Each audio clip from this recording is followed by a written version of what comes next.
kuatkan hati, negeri ini memanggilmu kawan. Belajar bergerak berbagi untuk negeri, guru penggerak majukan pendidikan. Apa kabarnya kalian?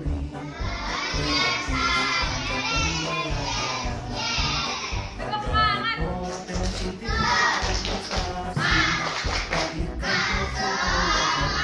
semangat.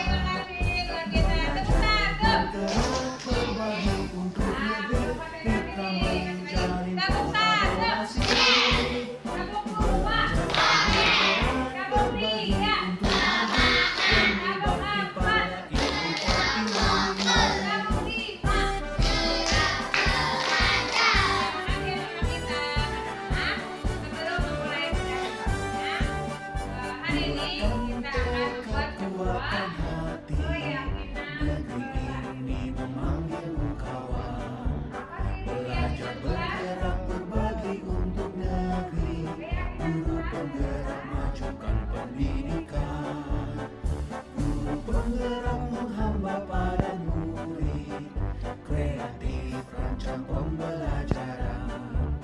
Hargai potensi, tingkatkan prestasi, lahirkan profil pelajar Pancasila. Belajar, bergerak, berbagi untuk negeri, kita menjalin kolaborasi. Belajar, bergerak, berbagi untuk negeri, demi bakti pada Ibu Pertiwi. Belajar, bergerak, berbagi untuk negeri, kita menjalin kolaborasi. Belajar, bergerak, berbagi untuk negeri, demi bakti pada Ibu Pertiwi. Demi bakti pada Ibu Pertiwi.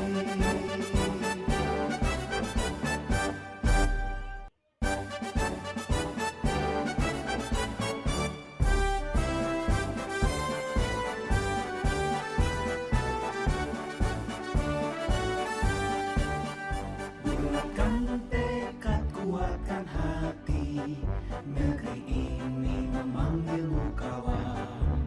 Belajar, bergerak, berbagi untuk negeri, guru penggerak majukan pendidikan. Guru penggerak menghamba pada murid, kreatif rancang pembelajaran. Hargai potensi, tingkatkan prestasi, lahirkan profil pelajar Pancasila. Belajar, bergerak, berbagi untuk negeri, kita menjalin kolaborasi. Belajar, bergerak, berbagi untuk negeri, demi bakti pada Ibu Pertiwi.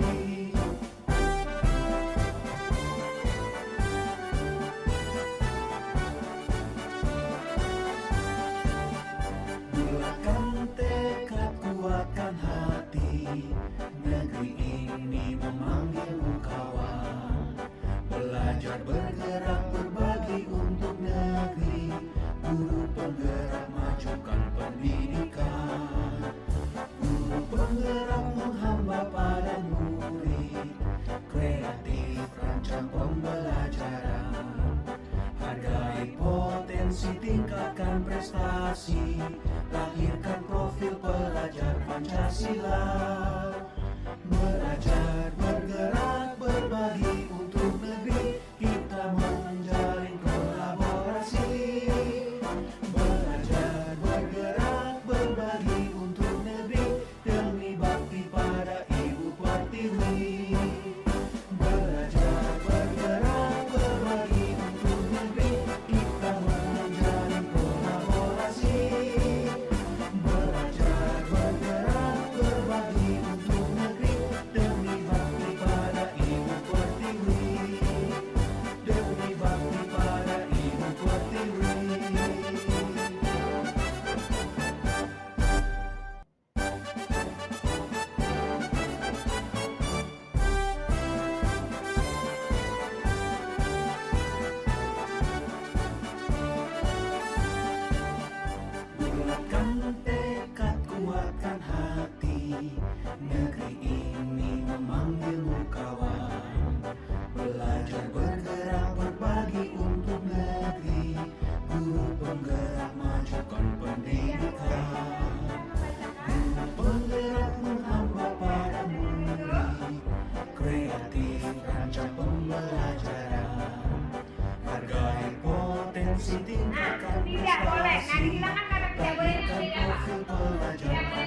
Pancasila. Belajar bergerak berbagi untuk negeri, kita menjalin kolaborasi. Belajar bergerak berbagi untuk negeri, demi bakti pada Ibu Pertiwi. Buatkan tekad, kuatkan hati, negeri ini memanggilmu kawan. Belajar bergerak berbagi untuk negeri, guru penggerak majukan pendidikan. Penggerak menghamba pada murid, kreatif rancang pembelajaran. Hargai potensi, tingkatkan prestasi, lahirkan profil pelajar Pancasila. Belajar bergerak berbagi untuk negeri, kita menjalin kolaborasi.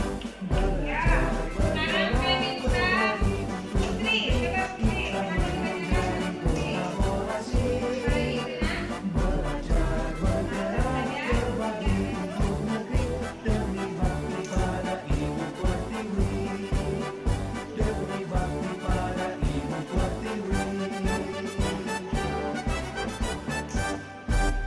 Iya, tidak mencoreng-coreng maksudnya yang mana?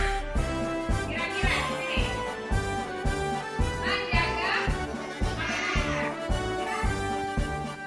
Bulatkan tekad, kuatkan hati, boleh mengatakan saat berbicara kalian dengarkan, tapi boleh belajar bergerak berbagi untuk negeri, guru penggerak majukan pendidikan.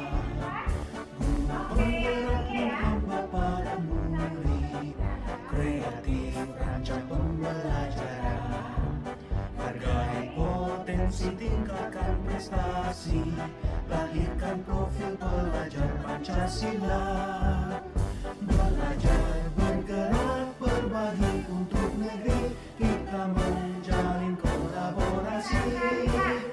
Belajar bergerak berbagi untuk negeri, demi bakti pada Ibu Pertiwi. Berapa tulis di sebuah tabel ini nanti akan dicari bagian satu akan 10 tempel di bawah. Bulatkan tekad, kuatkan hati, negeri ini memanggilmu kawan. Belajar bergerak berbagi untuk negeri, guru penggerak pendidikan. Guru penggerak menghamba pada murid, kreatif rancang pembelajaran. Hargai potensi, tingkatkan prestasi, lahirkan profil pelajar Pancasila. Acara diseminasi calon guru penggerak angkatan 7 tahun 2022-2023. Bismillahirrahmanirrahim. Assalamualaikum warahmatullahi wabarakatuh. Salam sejahtera untuk kita semua. Alhamdulillahirabbil alamin. Wassalatu wassalamu ala asyrafil anbiya'i wal mursalin wa ala alihi wa sahbihi ajma'in, amma ba'du. Yang terhormat Ibu Kepala Sekolah SD Ciracas 05 Pagi, Ibu Tuti Mulyani SPD. Yang saya hormati para dewan guru, peserta staf dan karyawan SD Ciracas 05 Pagi yang berbahagia. Puji dan syukur mari kita panjatkan kehadirat Allah Subhanahu wa taala, Tuhan yang Maha Esa, yang telah memberikan kita berbagai macam nikmat, di antaranya nikmat sehat walafiat, sehingga kita semua dapat menghadiri acara diseminasi calon guru penggerak angkatan 7 tahun 2022-2023. Salawat beriring salam semoga tetap tercurahkan kepada baginda Nabi besar Muhammad sallallahu alaihi wasallam, Semoga kita semua dapat mengikuti ajarannya hingga akhir nanti. Hadirin yang berbahagia, adapun susunan acara diseminasi calon guru penggerak angkatan 7 tahun 2022-2023 sebagai berikut. Acara yang pertama, pembukaan. Acara yang kedua, doa pembuka. Acara yang ketiga, sambutan. Acara yang keempat, paparan. Acara yang kelima, doa penutup.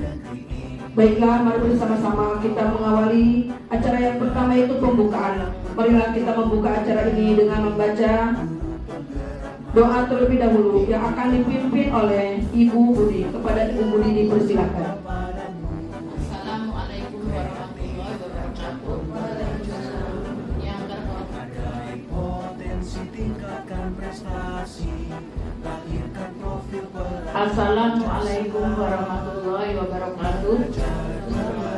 Yang terhormat Ibu Kepala Sekolah, Ibu Tuti, dan rekan-rekan guru yang pada sore hari ini kita berkumpul untuk acara desiminasi calon guru penggerak. Kita bacakan doa menurut agama dan kepercayaan. Yang beragama Islam membaca doa Al-Fatihah, dan yang non-muslim membaca doa sesuai dengan ajarannya. Berdoa dimulai.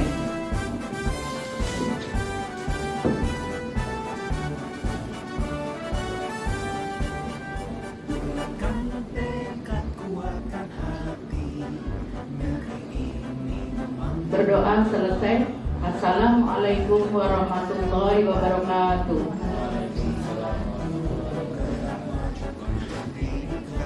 Acara selanjutnya, sambutan yang akan disampaikan oleh Ibu Kepala Sekolah SDN Ciracas 05 Pagi.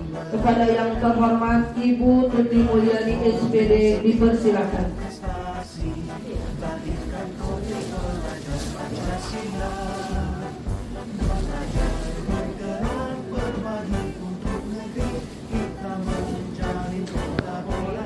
Assalamualaikum warahmatullahi wabarakatuh.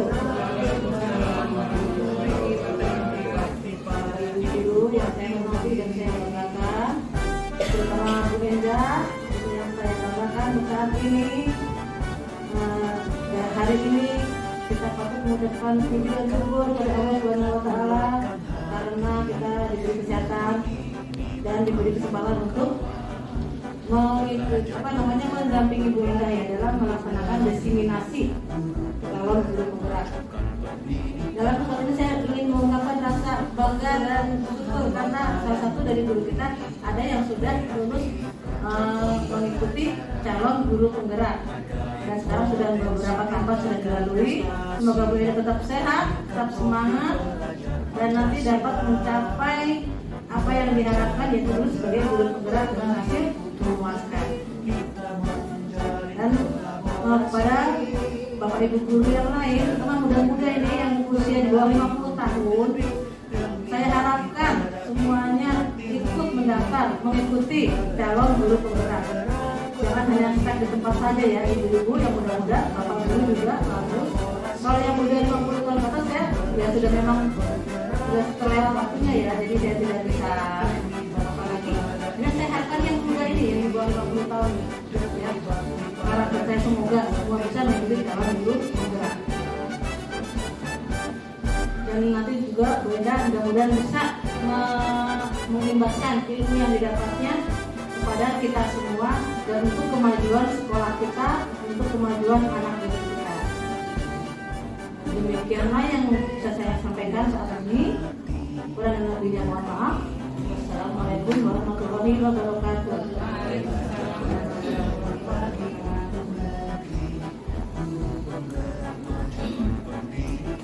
Demikianlah sambutan yang telah disampaikan oleh Ibu Kepala Sekolah SD Ciracas 05 Pagi.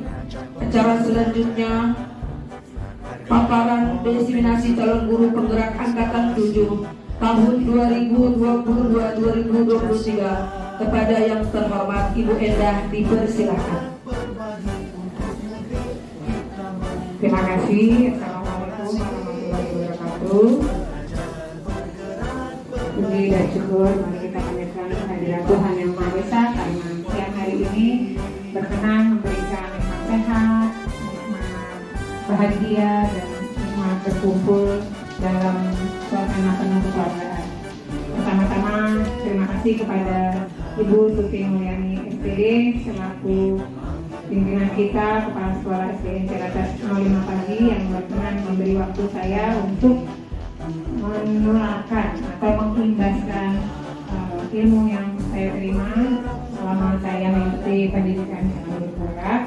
Terima kasih kepada rekan-rekan sekalian atas waktunya. Di sini saya akan sama-sama belajar bersama teman-teman. Bukan saya lebih pintar, tidak sama sekali, tapi saya hanya menularkan atau menseringkan ilmu yang saya peroleh selama beberapa bulan ini dalam aksi nyata saya di modul 1.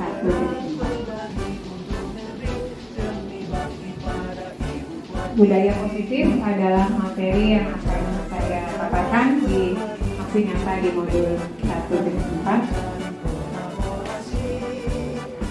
Pada paparan ini ada 7 bagian yang akan kami bahas, yaitu 1. Perubahan paradigma belajar, 2. Disiplin positif, 3. Motivasi perilaku manusia, 4. Kebutuhan dasar, 5. Posisi kontrol restitusi, 6. Keyakinan kelas, dan terakhir adalah segitiga restitusi. Kita akan kupas ini satu persatu. Di perubahan paradigma belajar, kita akan mencoba, mungkin boleh sebelah-sebelahan. Yang A mengepalkan tangan, yang teman sebelahnya berusaha untuk membuka kepalan tangan. Boleh dilakukan teman-teman hebat. Yang sebelahnya berusaha untuk bagaimana caranya supaya teman itu mau membuka kepalan tangannya. Entah dirayu, entah dipaksa, entah di apa silakan. Apakah ada yang berhasil?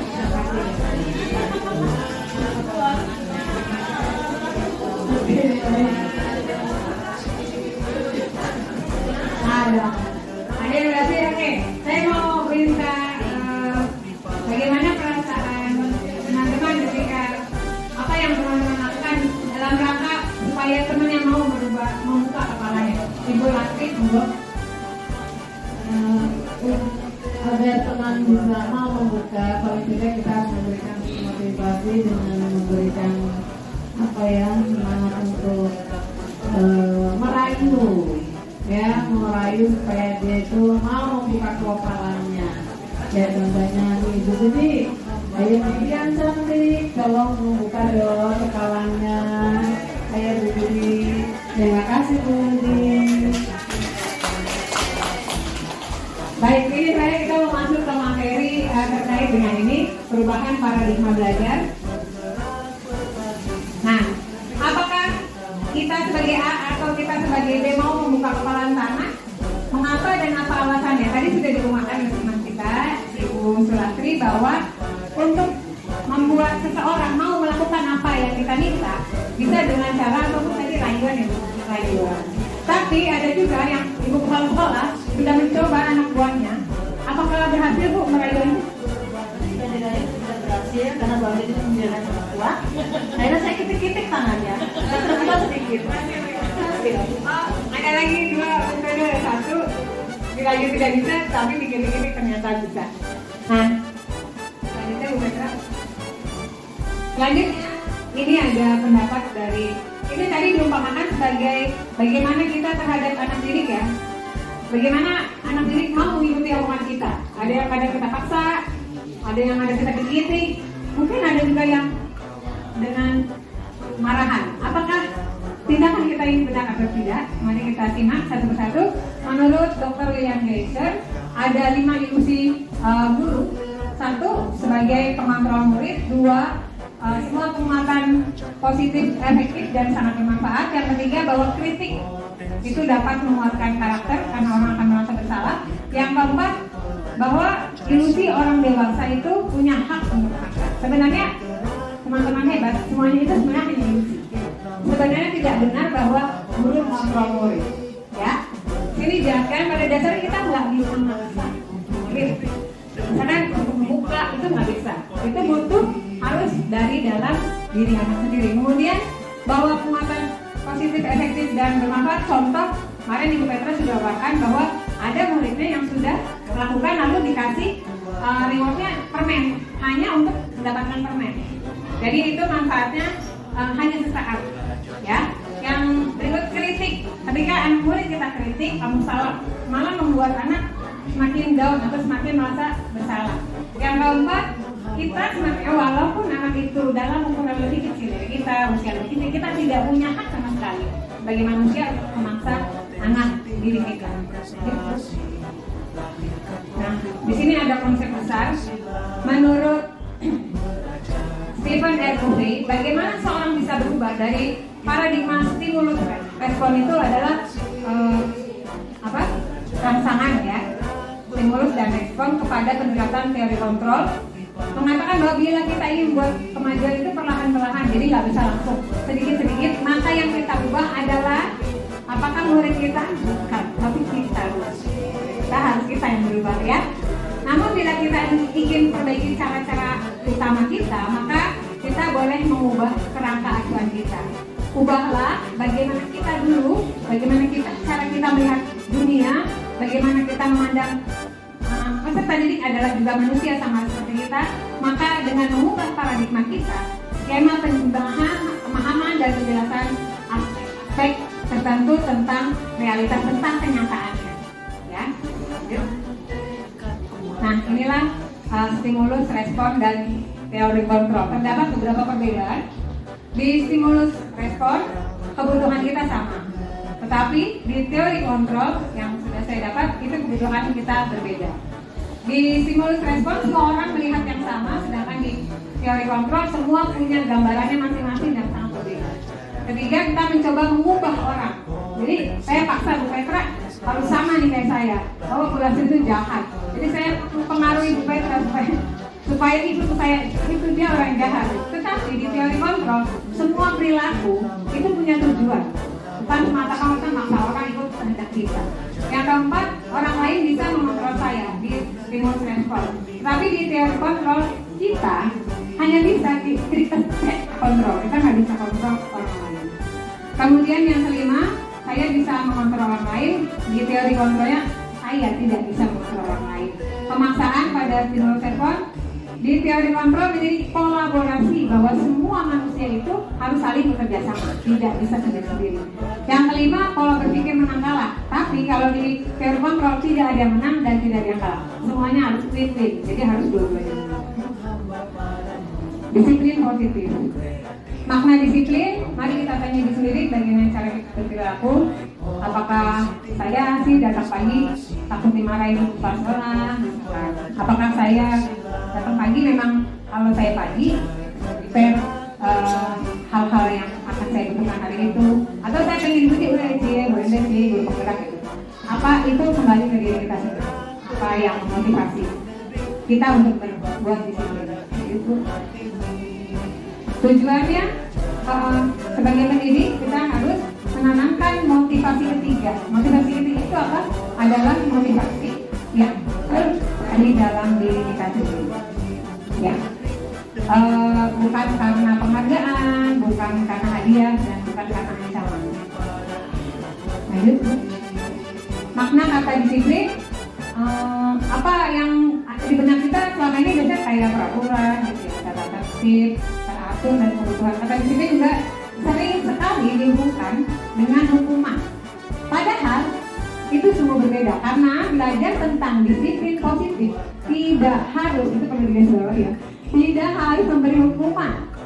Justru hukuman itu adalah alternatif terakhir, dan kalau perlu tidak perlu dikasih hukuman. Kenapa? Karena kan tadi sudah punya motivasi dari dalam dirinya bahwa kalau saya berbuat salah, saya akan merugikan diri saya sendiri. Itu harus kita tumbuhkan dalam diri peserta. dalam budaya kita kata disiplin untuk mendapatkan kepatuhan kita cenderung karena kalau saya kontrol nanti saya dilihatin orang, saya itu lebih karena ketidaknyamanan. Nah, Bapak pendidikan kita di Hajar Dewantara menyatakan bahwa di mana ada kemerdekaan, di situ harus ada disiplin yang kuat. Jadi merdeka itu bukan berarti terserah dia berperilaku ya, tapi harus ada disiplin yang kuat. Sungguh pun itu bersifat self disiplin, ada disiplin diri kita sendiri. Ya, kita tidak mewajibkan dengan segala tapi itu sama saja. Sebab jika kita tidak cakap, kalau kita nggak disiplin, ya, maka kita tidak bisa mendisiplinkan murid kita. Demikian ya, ada hukum prima baik. Maknanya adalah untuk mencapai kemerdekaan dalam konteks pendidikan. Jadi kita menciptakan murid merdeka. Syaratnya harusnya disiplin yang kuat. Disiplin yang kuat adalah disiplin diri yang punya tadi motivasi dari dalam. Kemudian motivasi itu kita perlukan pihak lain untuk mendisiplinkan kita atau memotivasi eksternal karena berasal dari luar bukan dari dalam. Jadi yang paling penting kata kunci adalah motivasi internal atau dari dalam diri kita sendiri. Ada teori yang menyatakan bahwa definisi merdeka menurut Ki Hajar Dewantara, mardika iku jarane noromu lepasing pamrih ngikut bobot kuasa aman diri priyangga. Saya terjemahkan selanjutnya, merdekanya tidak hanya terlepas dari perintah, tapi cakap dalam memerintah diri kita sendiri. Orang lain berhak memerintah diri kita adalah diri kita sendiri. Pemikiran Ki Hajar Dewantara sejalan dengan Diane Gosen dalam bukunya Restructuring School Discipline di tahun 2001. Dia menyatakan bahwa arti disiplin berasal dari kata disiplina yang artinya belajar. Kata disiplin berasal dari akar kata yang sama, yaitu disiplin atau murid atau mengikut. Untuk menjadi murid, seseorang harus paham betul alasan mengapa mereka mengikuti suatu aliran atau ajaran tersebut, sehingga motivasi yang terbangun adalah yang dari dalam diri sendiri, bukan dari luar. Jadi itu sebenarnya disiplin itu seperti apa? Disiplin diri mempelajari bagaimana cara kita mengontrol diri kita sendiri dan menguasai apa yang akan kita perbuat, tindakan apa yang akan kita lakukan, sehingga itu mengacu pada nilai-nilai penghargaan terhadap orang lain siapapun itu di sekeliling kita. Ya, dengan kata lain seseorang harus memiliki disiplin diri, tapi karena dia akan bertanggung jawab dan mereka mendasarkan tindakan mereka pada nilai-nilai kebajikan universal. Sebagai pendidik, tujuan kita menciptakan anak yang memiliki disiplin diri sehingga mereka bisa berperilaku yang mengacu pada nilai kebajikan universal dan memiliki motivasi dari dalam diri. Ki Hajar Dewantara maupun Diane Gosen mengartikan disiplin sebagai bentuk kontrol diri, yaitu belajar untuk mengontrol diri agar mencapai tujuan yang mulia. Tujuan di sini adalah prinsip mulia yang dianut oleh seseorang. Kita namakan apa tadi ya, Ibu? Nilai-nilai universal, ya.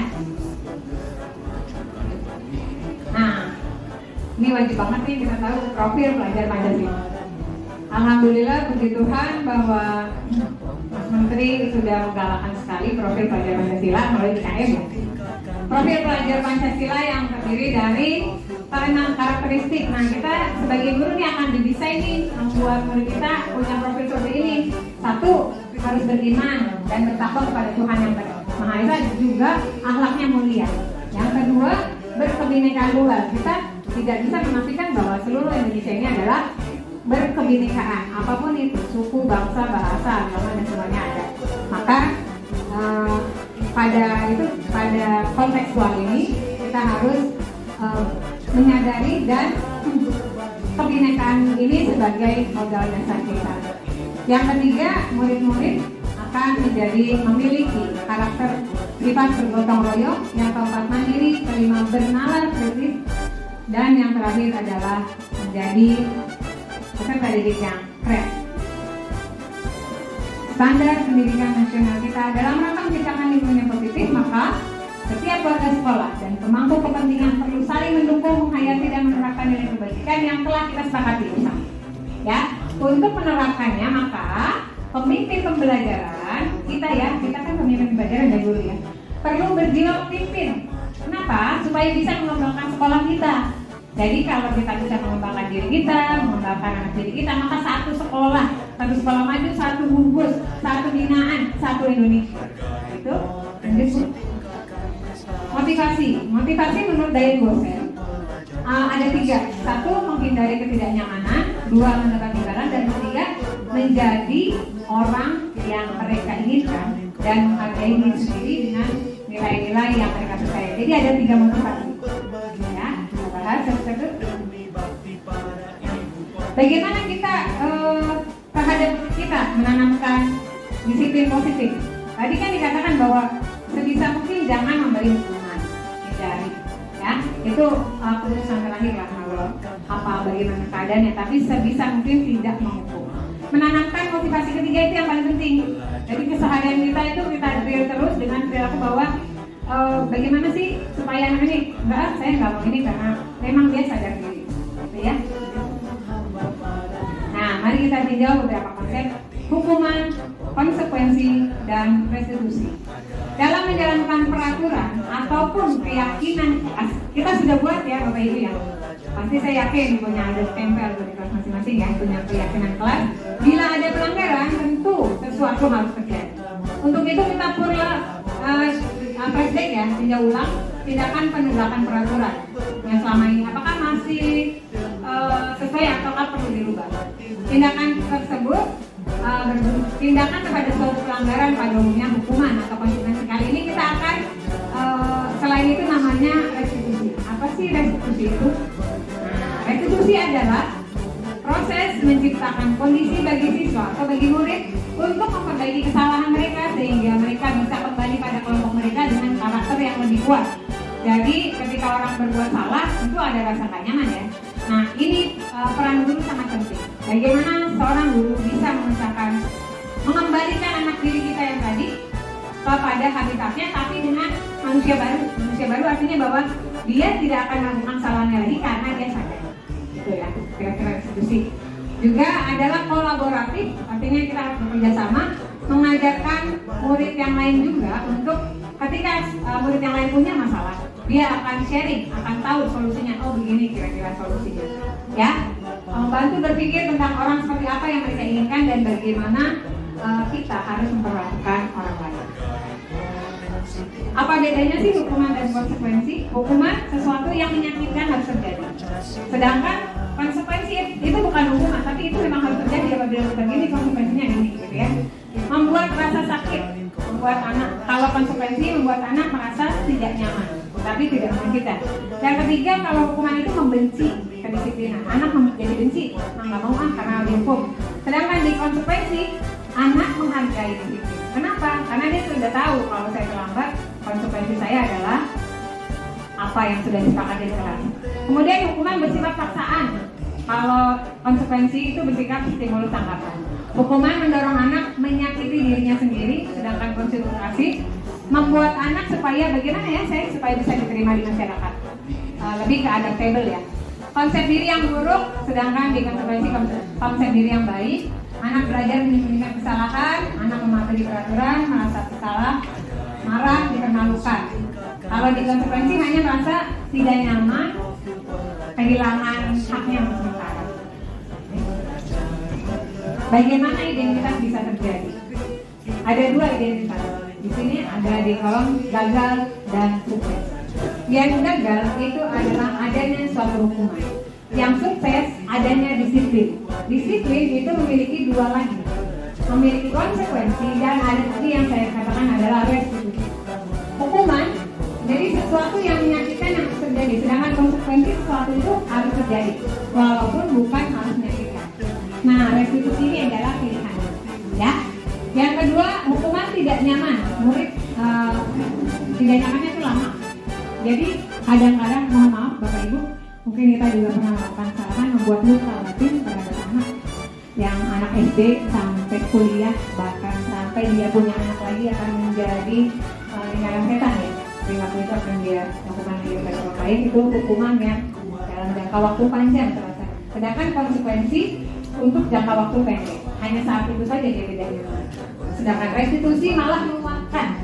Dari itu dia bisa mengambil, oh iya ya, saya waktu itu berbuat ini dan saya mengambil keputusan sendiri untuk tidak melakukan ini karena itu bersifat lebih panjang waktu.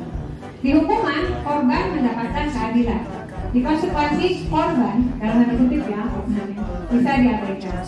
Sedangkan di restitusi, korban mendapat ganti. Gantinya apa? Gantinya adalah dia sadar diri, menjadi motivasi dari dalam diri bahwa kesalahan dia tidak akan diulangi dan dia tahu kok solusinya, nanti anak akan melakukan diri.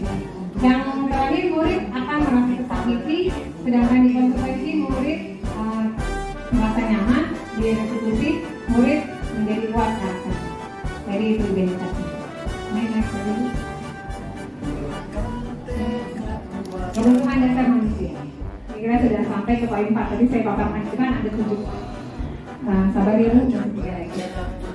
Kebutuhan dasar manusia sebenarnya ada 5 kebutuhan dasar manusia. Seluruh tindakan manusia pasti saya berbicara ini punya tujuan, kita bernafas punya tujuan. Semua yang kita lakukan ada usaha terbaik yang untuk mendapatkan apa yang kita inginkan.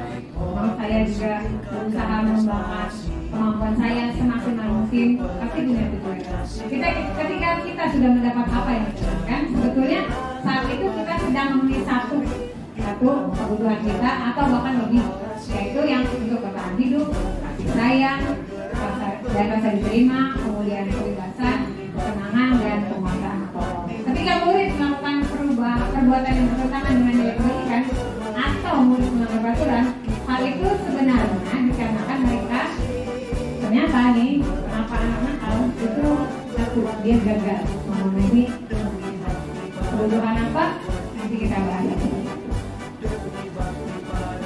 Kebutuhan dasar manusia satu, bertahan hidup itu kita tahu bersama ya, makan, minum, dan sebagainya. Kenapa? Kasih sayang dan rasa diterima. Nah ini mungkin ya saya sih kelas 1 mengalami itu.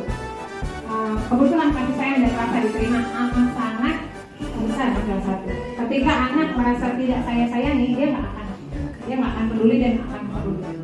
Merasa abangnya nggak sayang sama aku, itu kelas 1. Oke, kalau tambah naik kelas beda lagi kebutuhan sedikit besarnya ya. Yang ketiga, penguasaan. Kebutuhan pengakuan atas bahwa saya sudah menguasai, maka dia punya rasa bangga dan dia bisa menularkan, menyaringkan, mengajarkan temannya. Itu semua kebutuhan. Kemudian kebebasan. Ternyata murid kita juga sama kayak kita, punya kebutuhan untuk bebas, untuk memilih yang A atau yang B. Nanti akan kita susun di dalam keyakinan kelas. Mereka boleh berpendapat, mereka boleh memilih. Yang terakhir adalah kesenangan, kebutuhan untuk merasa senang. Anak SD kesenangannya adalah bermain. Jadi itu sangat tidak boleh dalam hidup. Diselipkan diantaranya ada benar. Nah inilah tadi ya kebutuhan hidup. Kita sampai di poin yang kelima, posisi kontrol restitusi. Berikut ini akan disampaikan suatu program disiplin positif yang berpusat pada murid, dikembangkan oleh Diane Boseng dengan pendekatan restitusi yang disebut ada 5 posisi kontrol. Diane Boseng dalam bukunya Restitution Reduction School Discipline tahun 1998 mengemukakan bahwa guru perlu meninjau kembali penerapan disiplin di ruang kelas selama ini. Apa saya udah benar ya? Keras, menjewer, apa? Coba kita cek yuk. Ada posisi satu, yaitu sebagai seorang penghukum. Seorang penghukum ini ibu kata-katanya, "Ayo, haus ya, satu ya surat saya." Dan macam-macam ya, kamu selalu salah ya, tiap hari kamu salah. Pasti kamu terakhir nih menyelesaikan kumpulinnya, pasti banyak. Itu kita sebagai penghukum. Kedua adalah sebagai pembuat merasa bersalah. Ya, biasanya sih memang kita tidak membentak, tidak menghardik karena kita ada lagi ya. Ibu sangat kecewa sekali deh dengan kamu. Kenapa sih kamu kok mau biasa ya? Ibu kecewa, ibu kan sudah percaya. Kamu nggak apa ya? Mengabaikan perkataan ibu. Berapa kali sih bapak anak kamu ya? Seolah-olah seperti sindiran ya. Gimana coba kalau mama kamu yang dibuat seperti ini? Nah kalimatnya seperti itu. Sehingga anak kirim, ya ampun bu guru, saya jadi merasa salah ya. Ya saya gitu ya. Yang ketiga adalah sebagai teman. Nah ini kita masuk ke dunianya anak, pura-puranya kita jadi apa ya, berempati ya, masuk menjadi seorang anak, jadi murid, kita jadi murid ya. Nah ini lebih persuasif Bu kata-katanya, misalkan aduh bantuin ya Chelsea, bantuin ya Bapak ini, Bapak mau ini nih, mau ada acara, ayo cepetan biar cepat selesai, ayo ingat kamu kan pernah Bapak presiden kan, ayo sekarang gantian. Terus udah kali ini gak apa ya, nanti bantuin deh biar kita cepet selesainya. Itu kita sebagai temannya nih ya, kita mau tuju sebagai teman. Yang keempat, kita memantau. Memantau ini berarti kita mengawasi. Nah ini kayaknya guru udah biasa ini. Pada saat mengawasi kita bertanggung jawab atas orang-orang yang posisi memantau berdasarkan peraturan dan konsekuensi. Peraturan apa? Kita tanya pada murid. Terus kamu udah melakukan apa? Itu biasa kan nanti seperti itu. Kamu mau dihukum apa dong? Kayak gitu. Itu kita memantau. Jadi ada konsekuensinya apa yang akan kamu dapatkan. Yang kelima, tadi adalah sebagai manajer. Sebagai manajer, posisi di mana guru berbuat bersama. Ya, jadi kalau digarisbawahi ada sesuatu bersama dengan murid, mempersilahkan murid untuk bertanggung jawab atas kenapa sih kamu berbuat itu. Nah kita mendukung murid supaya tahu gimana si murid ini ada masalah ini, dia bisa menyelesaikan, dia bisa cari masalahnya apa, solusinya sendiri. Bila kita ingin murid-murid kita menjadi manusia merdeka, menjadi manusia mandiri dan bertanggung jawab, maka kita perlu mengacu pada restitusi yang dapat menjadikan murid kita sebagai manajer bagi dirinya sendiri. Nah di kontrol manajer, murid diajak menganalisis dirinya maupun kebutuhan orang lain. Di sini penekanan bukan pada kemampuan membuat konsekuensi, namun kolaborasi. Ya, kata kuncinya kita harus berkolaborasi. Seorang manajer akan berkata, apa yang kita yakini? Kembali ke keyakinan. Apa kamu meyakininya? Jika kamu meyakini, apakah kamu bersedia memperbaikinya? Jika kamu memperbaiki ini menunjukkan apa tentang diri? Berikut apa rencana kamu untuk memperbaiki ini? Tugas manajer bukan mengatur ya, bukan mengatur perilaku, tetapi membimbing murid kita supaya murid kita bisa mengatur dirinya sendiri. Seorang manajer bukan misahin murid dari kelompoknya, tidak sama sekali, tapi kita kembalikan murid tersebut ke kelompoknya dengan karakter yang berbeda. Ya, kita nggak misahin nih, kamu saya jauhkan, tidak, tetapi kita mengembalikan, kita cuci dulu sedikit ya. Bahasanya kalau misalkan ada kain kotor kita cuci sedikit, setelah bersih kita kembalikan ke raknya seperti itu. Kalau di umpamakan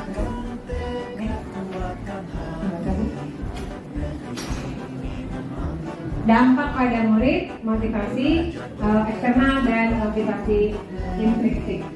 Ini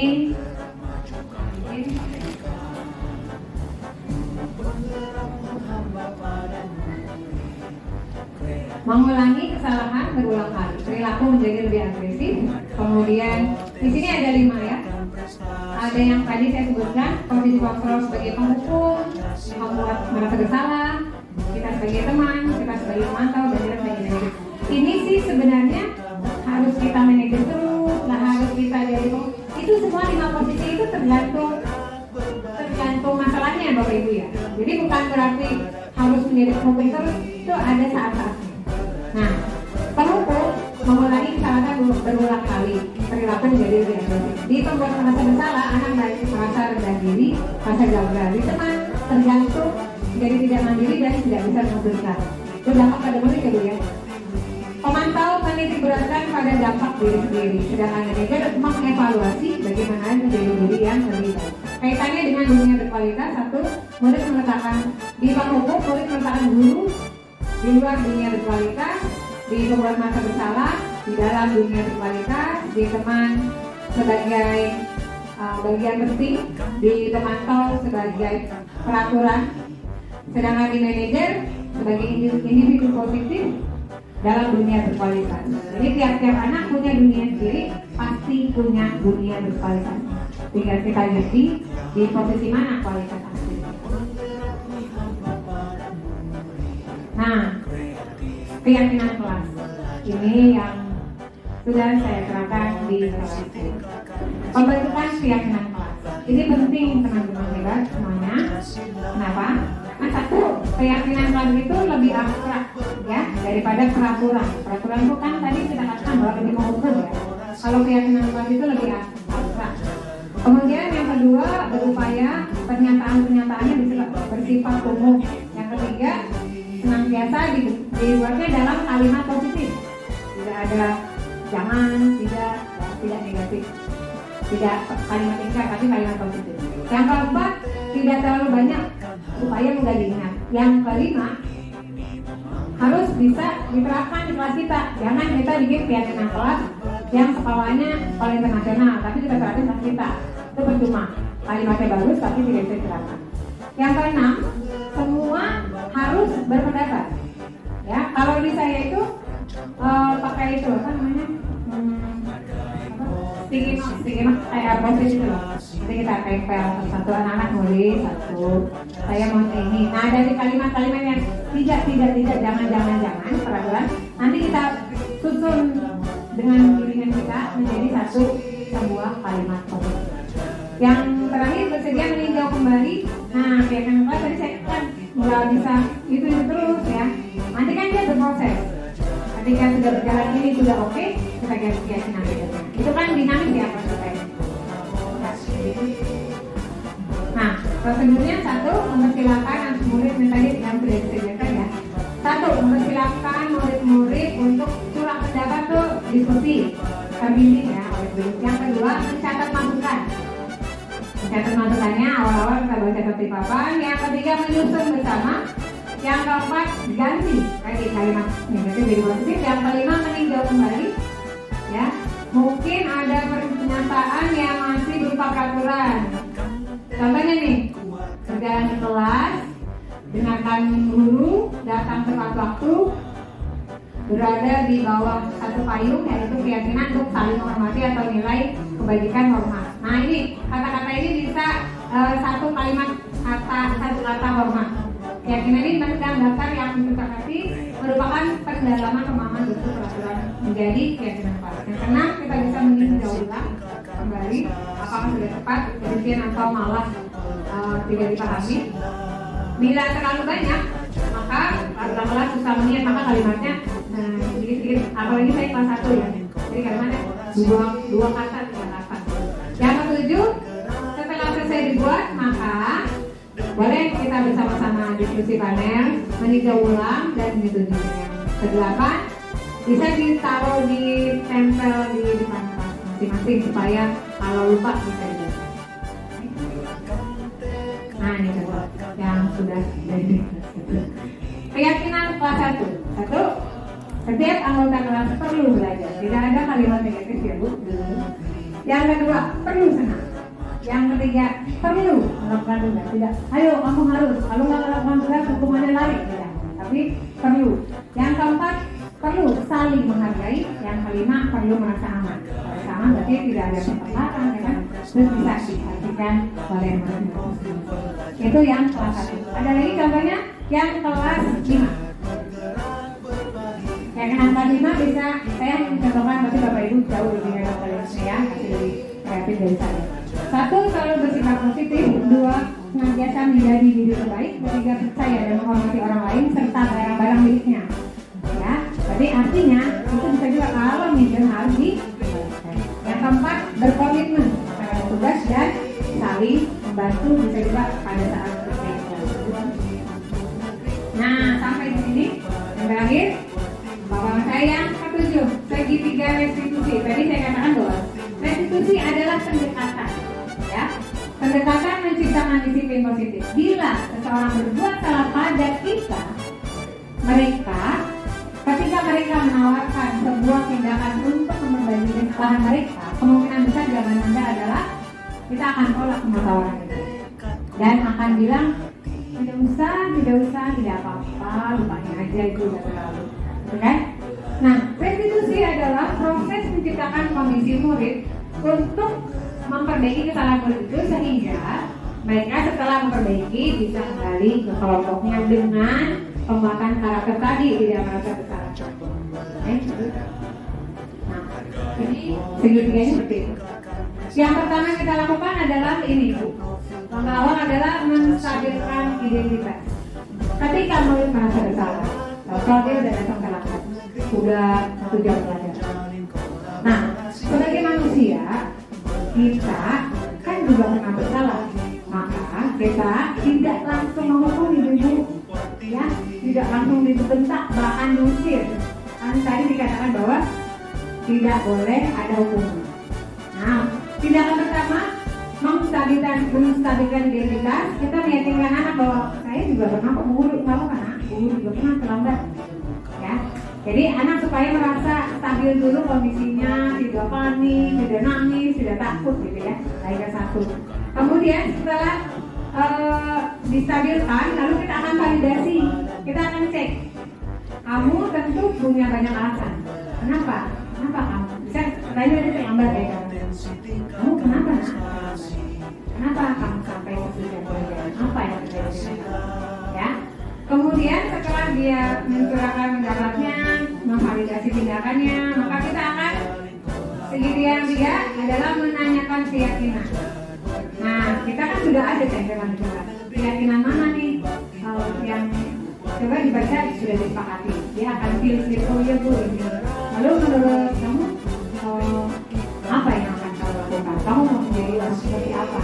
Jika kamu tadi tindakan menurut kamu bersalah. Kita harus meyakinkan, maksudnya kita harus paham betul bahwa ini tahu salahnya, bukan karena aku salah guru, bukan, tapi emang dia sih aku tahu kok aku salah.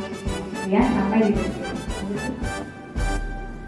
Nah, ciri-cirinya satu, ciri-ciri restitusi yang membedakan dengan disiplin yang lain. Satu, bukan menebus kesalahan, tapi kita akan belajar dari kesalahan.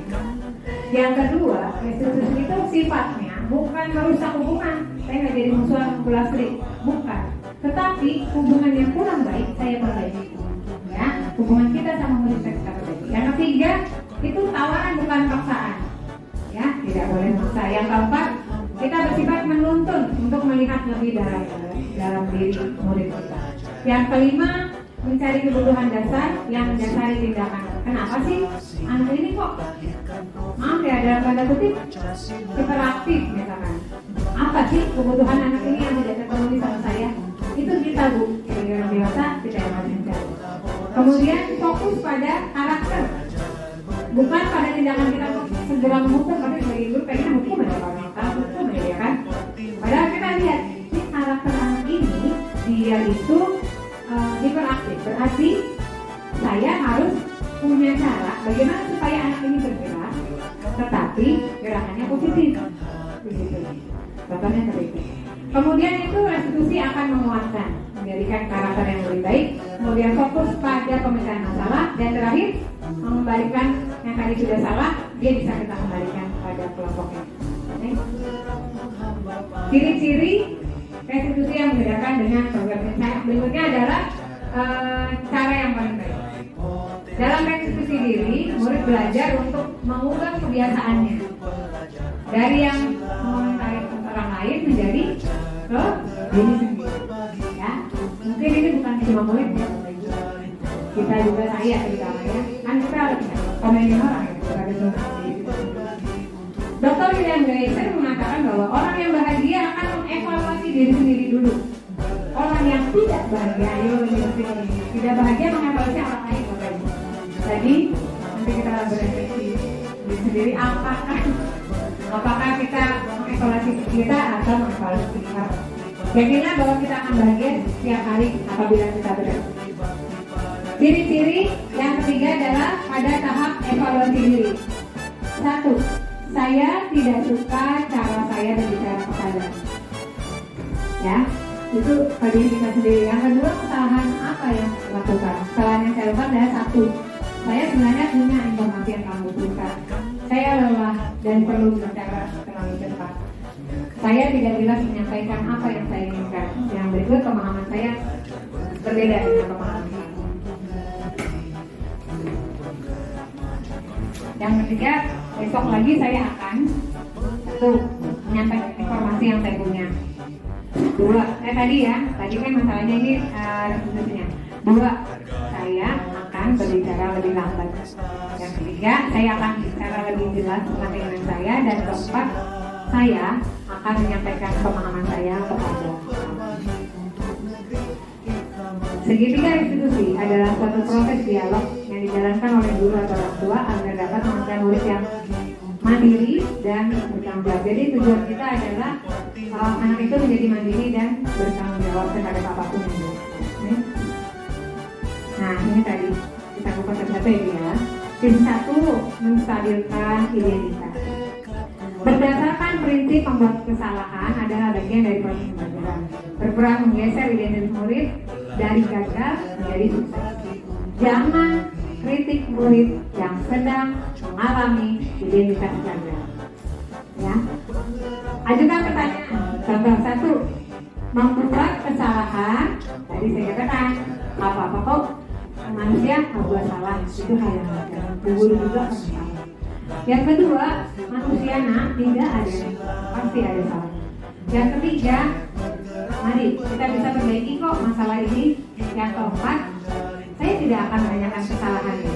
Saya nggak akan berkutat di salah tadi terlambat. Tapi mari kita akan fokus memperbaiki.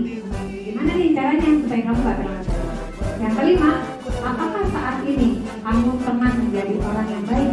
Apakah kamu merasa kamu sudah baik untuk dirimu sendiri? Paling penting adalah berdamai dengan diri sendiri. Yang kedua, validasi tindakan yang ajukan pertanyaan 1. Kamu bisa saja bertindak lebih gegabah dari ini. Misalkan dia, udah pada telat saya nggak masuk kan ada ya lebih gegabah dari ini. Yang kedua, kamu bukan melakukannya tanpa suatu alasan. Kamu tahu, pasti kamu terlambat ada alasan. Yang ketiga, melakukannya karena mempertahankan sesuatu yang bagi kamu penting. Bukan kalimat itu. Yang keempat, mungkin kamu bisa mempelajari perilaku baru yang lebih efektif. Kamu bersedia tidak mempelajari? Ya, sisi ketiga adalah menanyakan keyakinan. 1, pertanyaannya kira-kira seperti ini.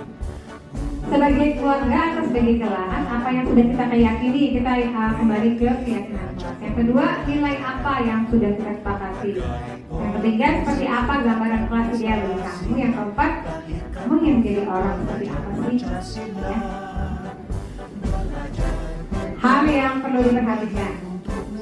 1, perilaku yang salah perlu dikaitkan dengan nilai atau keyakinan yang telah disepakati. 2, kesediaan orang yang melakukan kesalahan untuk memperbaiki kesalahan. 3, pemecah yang berhubungan dengan masalah yang ada. Yang keempat, perlu usaha perbaikan. Yang kelima, nah ini paling penting, ibu-ibu, bapak-bapak, guru perlu meluangkan waktu, mendedikasikan waktu untuk masalah yang terjadi pada murid-murid kita. Ya. Segitiga restitusi diharapkan murid menjadi lebih kuat secara pribadi, membuka wawasan murid untuk pemecahan masalahnya sendiri, dan murid semakin percaya diri, mandiri dan merdeka. Nah ini contoh kalimatnya. Jadi sudah ya. Jadi sudah saya ini sudah dulu lanjut stabilkan validasi. Padahal kamu bisa melakukan menanyakan keyakinan kamu menjadi orang percaya ya. Lanjut. Demikian paparan saya. Tadi dan kurangnya mohon maafkan jika ada kesalahan. Silakan Bapak Ibu. Ada yang kurang jelas, kalau saya terlalu cepat menerangkannya mohon. Silakan.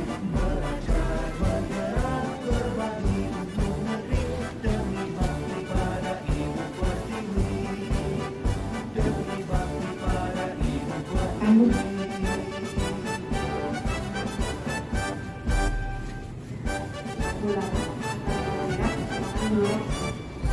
belum mungkin ada tanggapan. Mohon maaf kalau terlalu cepat. Tanggapan dari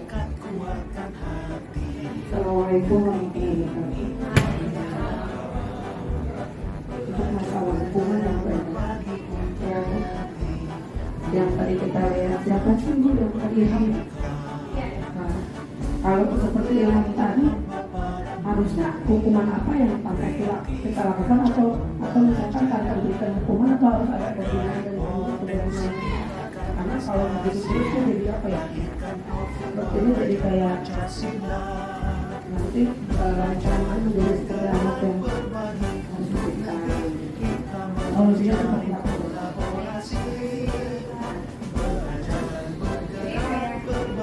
Baik, demikian ya. Masalahnya adalah ada seorang murid kelas 3 di saya. Anak ini selalu berperilaku mengganggu teman ya, mengganggu teman. Pada saat tadi baru kejadian, anak tersebut memukul Aisyah. Memukul Aisyah, lalu tindakan yang dilakukan oleh gurunya adalah menghukum di sini ya, di kantor, untuk dipisahkan dari kelasnya dan tidak diberi kelas, hanya tidak bisa diberi. Nah, menurut kita nih Bu Petra yang sudah mendapatkan materi pendidikan institusi, apa yang perlu kita lakukan terhadap perilaku murid yang demikian terkait dengan segitiga itu restitusi yang sudah kita paparkan, aplikasi institusi dan paradigma perubahan pendidikan. Saya dibantu ya Bu, karena saya berkolaborasi.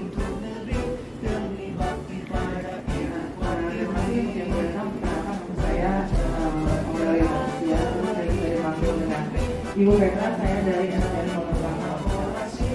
Untuk menanggapi pertanyaan dari Bu Lala, restitusi itu tidak harus dilakukan dalam sekali tindakan.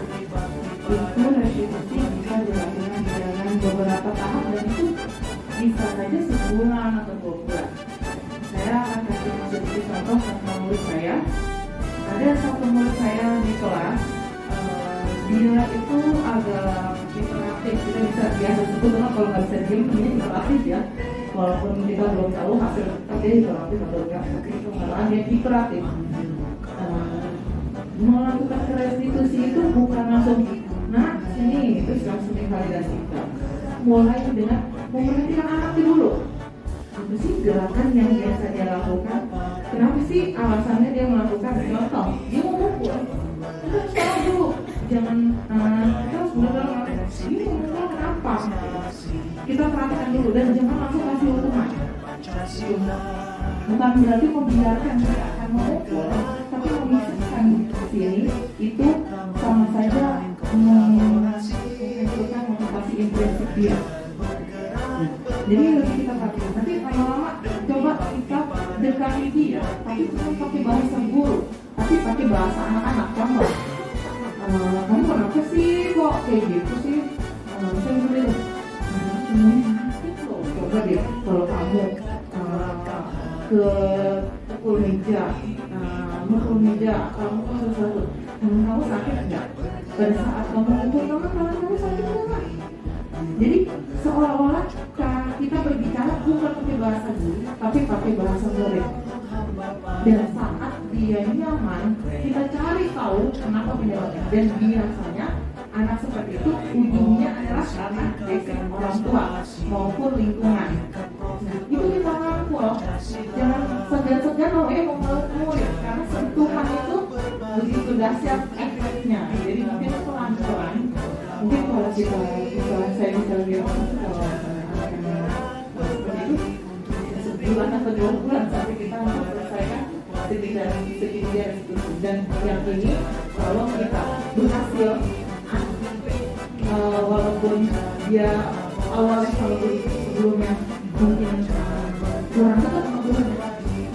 Jadi pada saat sama kita, dia akan dijadikan kita sama seperti dengan orang tuanya, lebih dekat daripada orang tuanya, lebih dekat dan terpukul. Bahkan jangan kaget kalau tiba-tiba anak yang dari sejak itu akan tiba-tiba curhatnya jatuhnya ke ibu, maka kita sekarang kenal gitu seperti itu. Nah ternyata orang tuanya seperti itu.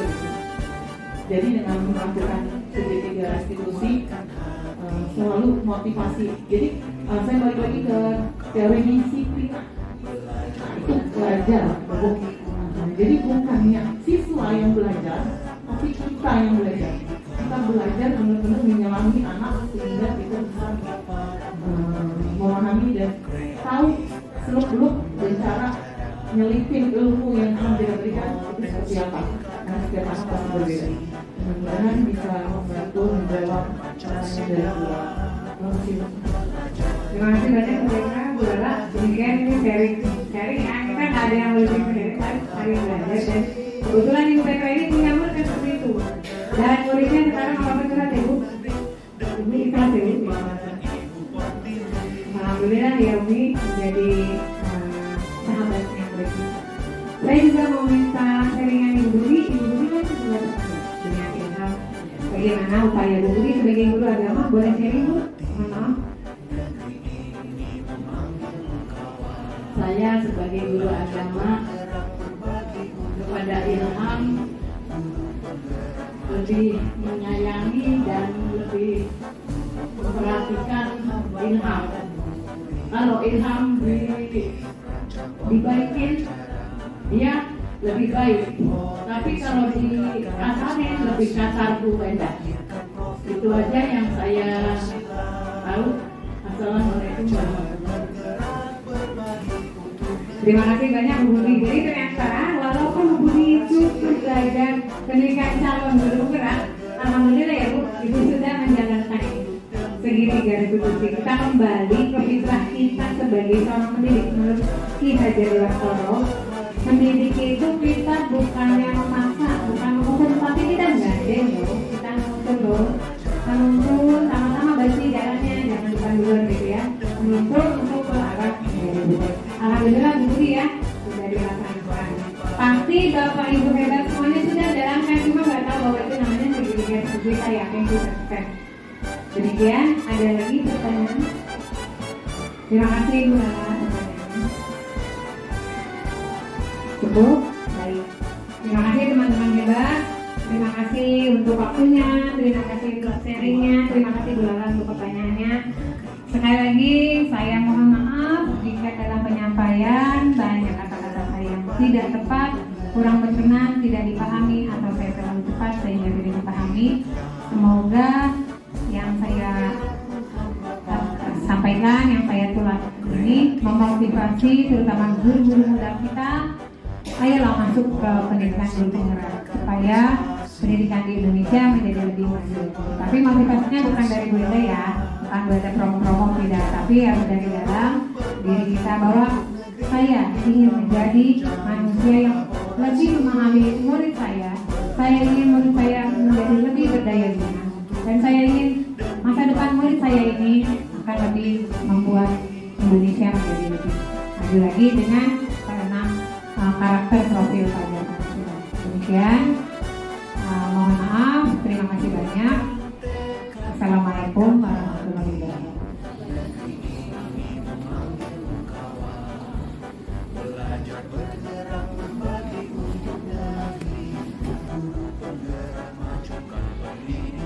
Demikianlah pemaparan destinasi calon guru penggerak angkatan 7 yang telah disampaikan oleh Ibu Endah. Mudah-mudahan apa yang Ibu Endah sampaikan bermanfaat untuk kita semuanya dan dapat kita praktikkan dalam pembelajaran, dan mudah-mudahan anak-anak kita semua menjadi anak-anak yang hebat dan anak-anak yang siap menjadi anak-anak yang kelak berguna bagi nusa dan bangsa. Baik, untuk acara yang terakhir itu menutup. Mari sebelum kita tutup acara ini kita akhiri juga dengan doa yang akan dipimpin oleh Ibu Budi Hidayati. Kepada Ibu Budi Hidayati dipersilakan.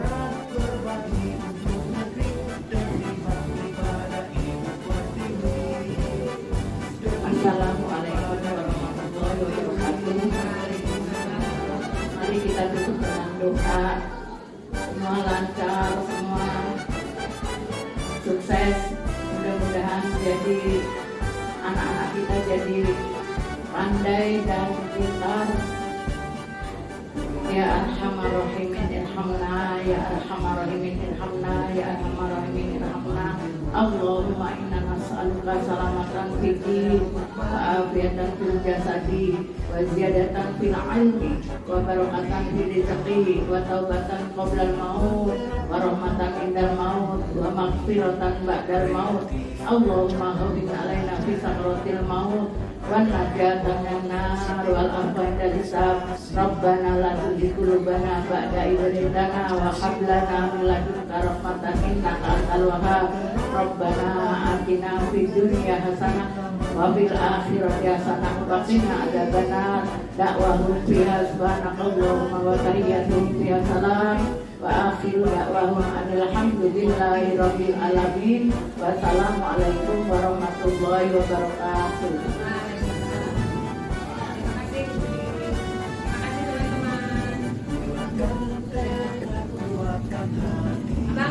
Mari kita bersama-sama tutup acara dengan baca hamdalah.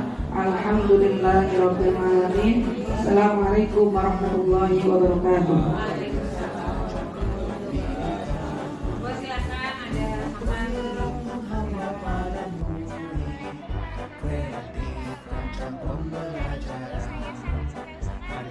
Potensi tingkatkan prestasi, lahirkan profil pelajar Pancasila.